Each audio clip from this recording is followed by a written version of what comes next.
आज Doubtnut app download करें। Doubtnut पर अपने सभी गणित, रसायन विज्ञान, भौतिक विज्ञान और जीव विज्ञान के डाउट्स का करो सफाया। बस प्रश्न की फोटो खींचो, एक ही प्रश्न को क्रॉप करो और तुरंत वीडियो सोल्यूशन पाओ। अभी डाउनलोड करें। हेलो फ्रेंड्स, जैसा कि आप यहाँ पर देख रहे हो कि इस क्वेश्चन में दिया हुआ है कि z बराबर 30x प्लस 25y का अधिकतमीकरण कीजिए, जबकि अवरोध निम्न है। ये दे रखा है x plus y less equal 6, 3x plus 2y less equal 15, x greater equal 0 और y ग्रेटर इक्वल 0। ठीक है, तो यहाँ से हमें z का अधिकतमीकरण करना है। ठीक है, तो यहाँ पर हम सबसे पहले क्या करेंगे कि इसको हम ये जो है इसको समीकरण 1 मान लें, इसको समीकरण 2 मान लें। तो समीकरण 1 से हम यहाँ पर एक्स वाई के लिए टेबल बना ले रहे हैं। ठीक है, ताकि हम उसको ग्राफ पर आसानी से ड्रॉ कर सकें। ठीक है, तो ये हो जाएगा हमारा x प्लस वाई, और जो ग्रेटर इक्वल है तो इसको हम इक्वल ही मान लेते हैं। ठीक है, 6। तो यहाँ से ये हो गया x, ये हो गया y। ठीक है, अब हम यहाँ पर x और y का वैल्यू फाइंड आउट करेंगे। ठीक है, तो ये हो जाएगा हमारा यहाँ से x का वैल्यू जब 0 रखेंगे तो y का वैल्यू क्या मिलेगा, x का वैल्यू 0 तो y का वैल्यू 6 हो जाएगा। और जब यहाँ पर हम y का वैल्यू 0 रखेंगे तो x का वैल्यू 6 हो जाएगा। अब जो यहाँ पर दूसरा है वो है 3x plus 2y less equal 15, तो इसको लिखेंगे 15। ठीक है, अब हम यहाँ पर टेबल बना ले रहे हैं x और y के लिए। ठीक है, तो ये हो जाएगा हमारा। अब हम इसमें यदि x का वैल्यू क्या करेंगे, 0 रखेंगे, x का वैल्यू 0 तो y का वैल्यू क्या हो जाएगा, 15/2। x का वैल्यू 0, x का वैल्यू जब 0 रखेंगे तो क्या हो जाएगा, तो ये हो जाएगा हमारा y का वैल्यू 15/2। तो ये आ गया हमारा 15/2। x का वैल्यू 0, y का वैल्यू 15/2। और जब y का वैल्यू 0 रखेंगे, y का वैल्यू 0 तो x का वैल्यू हो जाएगा हमारा 5। ये हो गया 5। ठीक है, और ये है x greater equal 0, y greater equal 0। तो अब हम ग्राफ खींचते हैं। ठीक है, तो ये हो गया हमारा, ये जो है ये हो गया हमारा y अक्ष, और ये हो गया हमारा x अक्ष। और अब हम इनका नाम रख देते हैं। ये हो गया y, ये हो गया y डैश, ये हो गया x, और ये हो गया x डैश। ठीक है, और ये जो है ये हो गया हमारा मूल बिंदु, मूल बिंदु। ठीक है, जिसका निर्देशांक क्या होता है 0,0। तो अब हम ग्राफ खींचेंगे। ठीक है, पहले हम यहाँ पर देखें x का अधिकतम मान 6 आ रहा है और y का अधिकतम मान 15/2 आ रहा है। ठीक है, तो इसको हम लिख लेते हैं। तो ये हो गया हमारा, तो ये हो गया 1 2 3 4 5 6 7 8 तक मैंने यहाँ पर लिख लिया। ठीक है, 1 2 3 4 5 6 7 8। ठीक है, और y में भी हम 8 तक ले जा रहे हैं। ये हो गया 1 2 3 4 5 6, और इसको हम थोड़ा और आगे तक बढ़ा ले रहे हैं। ठीक है, इसको थोड़ा सा आगे तक और हम एक्सटेंड कर दे रहे हैं, और ये हो जाएगा 6 है तो ये 7, और ये हो गया 8। ठीक है, और ये हो गया y। ठीक है, और इधर कोई काम नहीं, इधर हम यहाँ पर नहीं लिख रहे हैं। ठीक है, क्योंकि हमारे यहाँ पॉजिटिव वैल्यू ही है। तो अब हम यहाँ पर इसको इंडिकेट कर दे रहे हैं। ठीक है, तो x का वैल्यू 0, y का वैल्यू 6, 0,6 कहाँ जाएगा, तो ये जाएगा हमारा यहाँ पर 0,6। ये हो गया 0,6।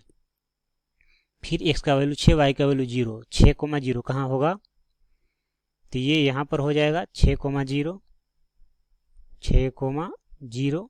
ठीक है, इसी प्रकार x का वैल्यू 0 और y का वैल्यू 15/2 कहाँ होगा, तो x का वैल्यू 0, y का वैल्यू 15/2, 15/2 का मतलब 7.5। तो ये यहाँ पर जाएगा। ठीक है, 8 और 7 के बीचों बीच। तो ये हो गया हमारा 0,15/2। ठीक है, और फिर x का वैल्यू 5, y का वैल्यू 0, तो x का वैल्यू 5, y का वैल्यू 0, ये यहाँ पर हो जाएगा x का वैल्यू 5 और y का वैल्यू 0। ठीक है, अब हम इनको मिला देते हैं रेखा से। तो ये मैंने इसके हेल्प से क्या किया, ग्राफ लाइन को सीधा मिला दिया। अब हम यहाँ पर चेक करेंगे कि और एक चीज़ देखिए, यहाँ पर x ग्रेटर इक्वल 0 है। इसका नाम पहले दे दे रहे हैं कि कौन सा लाइन है। ठीक है, ये लाइन कौन सा है, तो ये है हमारा, ये कौन सा लाइन है, तो ये है 3x + 2y, 3x + 2y less equal 15 का है। ठीक है, और ये जो है, तो ये है हमारा x + y लेस इक्वल 6 का, x + y लेस इक्वल 6 का। ठीक है, और एक है x ग्रेटर इक्वल 0, तो x का वैल्यू या तो 0 होगा या 0 से बड़ा होगा। ठीक है, 0 या 0 से बड़ा, मतलब x का वैल्यू 0 और 0 से बड़ा, तो ये क्या होगा, ये यहाँ से लेकर यहाँ तक चला जाएगा पूरा लाइन ये। ठीक है, ये इस तरह हो जाएगा, ये 0 से लेकर 0 से बड़ा, तो x का वैल्यू 0 और 0 से बड़ा। ठीक है, तो ये हो गया x का वैल्यू 0 और 0 से बड़ा।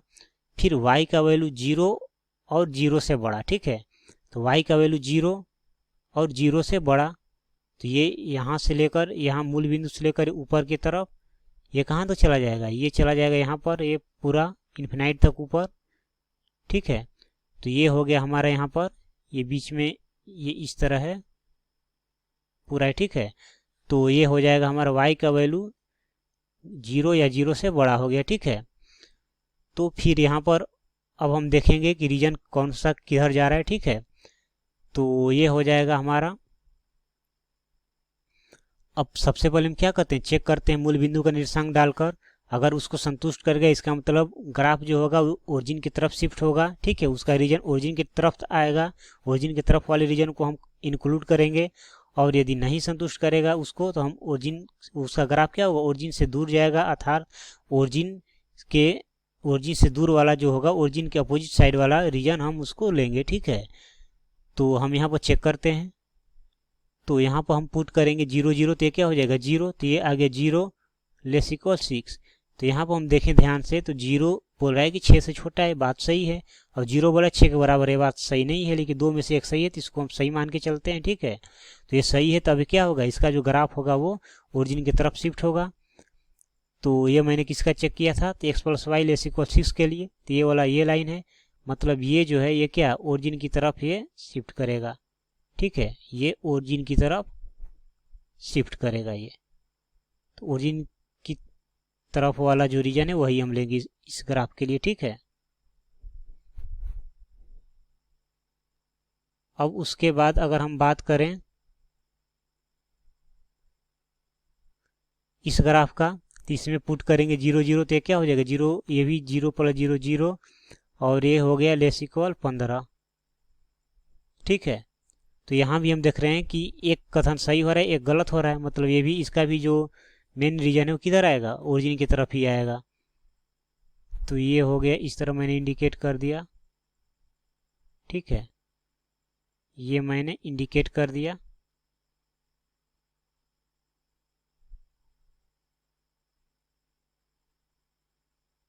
हाँ, और इसका बात करें x ग्रेटर इक्वल 0, तो x का वैल्यू 0 और 0 से बड़ा, तो x का वैल्यू 0 0 से बड़ा, तो इसके लिए ये रीजन हो जाएगा ये। ठीक है, 0 और 0 से बड़ा, तो इधर जाएगा ये। ठीक है, इसके लिए ये रीजन हो जाएगा।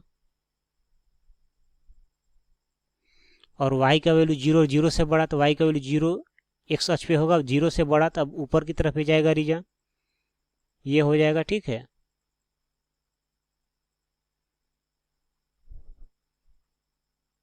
तो ये हो गया। ठीक है, तो अब हम यहाँ पर देखेंगे कि कौन सा वैसा पार्ट है जिसमें यहाँ पर जो 4 समीकरण है, 2, इसको हम 3 मान ले और इसको 4, तो ये जो 4 समीकरण चारों का भाग आ रहा है, सम्मिलित हो रहा है। ठीक है, तो अगर हम ध्यान से देखें तो वो भाग ये वाला भाग होगा, जिसको मैं यहाँ पर कलर कर रहा हूँ। ठीक है, जिसमें चारों समीकरण के जो रीजन हैं वो क्या हो रहे हैं, इंक्लूड हो रहे हैं, आ रहे हैं। ठीक है, बाकी इसको यदि छोड़ दें तो दूसरा कोई वैसा रीजन नहीं है जिसमें सभी भाग यहाँ पर आ रहे हैं। ठीक है, तो ये हमारा क्या हो गया, ये जो है हमारा फाइनली संगत एरिया हो गया जिसकी हमें ज़रूरत थी। ठीक है, तो इसको हम यहाँ पर सही से डार्क कर दे रहे हैं थोड़ा।